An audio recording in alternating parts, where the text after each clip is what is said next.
Praise the lord. అందరికీ దేవుని నామంలో అందరికీ వందనాలు. ఆదికాండము 7వ అధ్యాయము. యెహోవా, ఈ తరము వారిలో నీవే నా ఎదుట నీతిమంతుడవై ఉండుట చూచితిని కనుక నీవును నీ ఇంటి వారును ఓడలో ప్రవేశించుడి.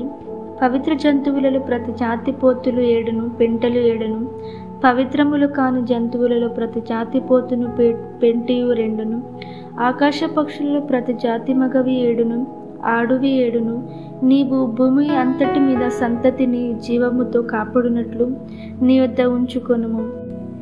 ఎందుకనగా ఇంకను 7 దినములకు నేను 40 పగళ్లను 40 రాత్రులను భూమి మీద వర్షము కురిపించి నేను చేసిన సమస్త జీవరాశులను భూమి మీద ఉండకుండా తుడిచివేయుదునని నోవాహుతో చెప్పెను.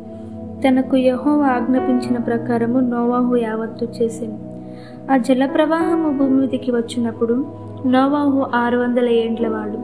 అప్పుడు నోవాహును అతనితో కూడా అతని కుమారులను అతని భార్యయు అతని కోడండ్రను ఆ ప్రవాహ జలములను తప్పించుకొనుటకై ఆ ఓడలో ప్రవేశించిరి.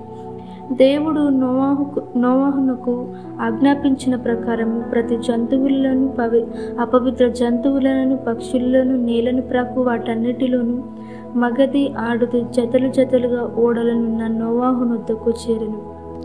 7 దినములైన తరువాత ఆ ప్రవాహ జలములు భూమి మీదికి వచ్చెను. నోవాహు వయస్సు యొక్క 600 సంవత్సరము 2వ నెల 17వ దినమున మహాగాధ జలములు ఊటలన్నీ ఆ దినమందే విడువబడెను. ఆకాశపు తూములు విప్పబడెను. 40 పగళ్లను 40 రాత్రులను ప్రచండ వర్షము భూమి మీద కురిసెను. ఆ దినమందే నోవాహు కుమారులకు షేమును, హామును, యాపెతును, నోవాహు భార్యయు వారితో కూడా అతని 3 కోడండ్రును ఆ ఓడలో ప్రవేశించిరి.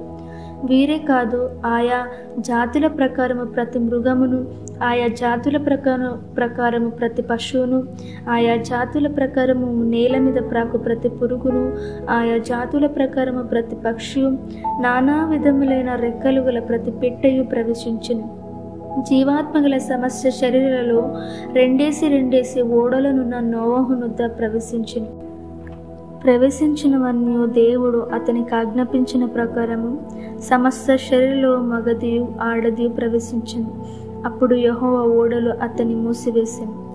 ఆ జల ప్రవాహము 40 దినములు భూమి మీద నుండగా జలములు విస్తరించి ఓడను తేలజేసినందున అది భూమి మీద నుండి పైకి లేచింది. జలములు భూమి మీద ప్రచండముగా ప్రబలి మిక్కిలి విస్తరించినప్పుడు ఓడ నీళ్ల మీద నడిచెను. ఆ ప్రచండ జలములు భూమి మీద అత్యధికముగా ప్రబలినందున ఆకాశమంతటి క్రిందనున్న గొప్ప పర్వతములన్నీ మునిగిపోయాను. 15 మూరల ఎత్తున నీళ్లు ప్రచండముగా ప్రబలను గనుక పర్వతములను మునిగిపోయాను. అప్పుడు పక్షులేమి, పశువులేమి, మృగంలేమి, భూమి మీద ప్రాకు పురుగులేమి, భూమి మీద సంచరించు సమస్త శరీరులేమి, సమస్త నరులేమి చచ్చిపోయిరి. పొడి నేల మీద నున్న వాటన్నిటిలోనూ నాసిక రంధ్రములలో జీవాత్మ సంబంధమైన ఊపిరిగలవన్నీ చనిపోయాను. నరులతో కూడా పశువులను, పురుగులను, ఆకాశ పక్షులను, నేల మీద నున్న జీవరాశులన్నీ తుడిచివేయబడెను. అవి భూమి మీద నుండకుండా తుడిచివేయబడెను. నోవాహును అతనితో కూడా ఆ ఓడలనున్నవి మాత్రము మిగిలి ఉండెను. 150 దినముల వరకు నీళ్లు భూమి మీద ప్రచండముగా ప్రబలెను.